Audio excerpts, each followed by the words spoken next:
कोल्हापुरातील छत्रपती शिवाजी स्टेडियममध्ये अनेक सुविधांची वानवा होती। या प्रकरणी दिवंगत आमदार चंद्रकांत जाधव यांनी प्रयत्न केले होते।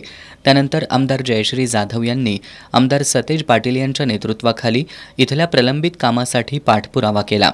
त्यामुळे या कामासाठी 1,94,00,000चा निधी मंजूर झालाय।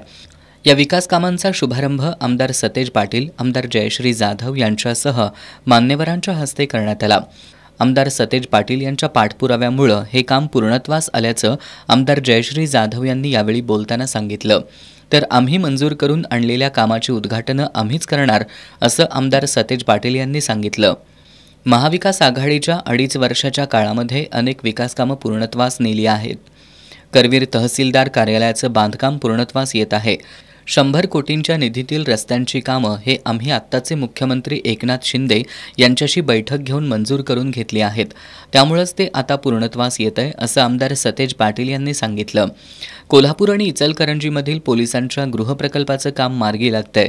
कोल्हापुरातील फायरिंग रेंजचं काम केल्याचंही त्यांनी सांगितलं।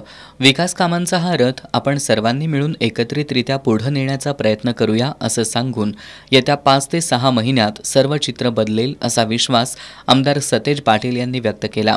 यावेळी काँग्रेसच्या औद्योगिक सेलचे प्रदेश सचिव आणि युवा उद्योजक सत्यजित चंद्रकांत जाधव, शिवसेनेचे संपर्क प्रमुख विजय देवणे, माजी गटनेते शारंगधर देशमुख, माजी उपमहापौर संजय शेटे, विक्रम जरग, आर.डी. पाटील, माजी नगरसेवक ईश्वर परमार, विनायक फाळके, काका पाटील, सचिन पाटील, दिगंबर फराकटे, श्रीकांत माने, अमर समर्थ, युथ काँग्रेसचे दीपक थोरात, महेश कदम, पीटीएमचे अध्यक्ष राजू ठोंबरे, फुटबॉल प्रशिक्षक शिवाजी पाटील यांच्यासह विविध क्षेत्रातील मान्यवर उपस्थित होते।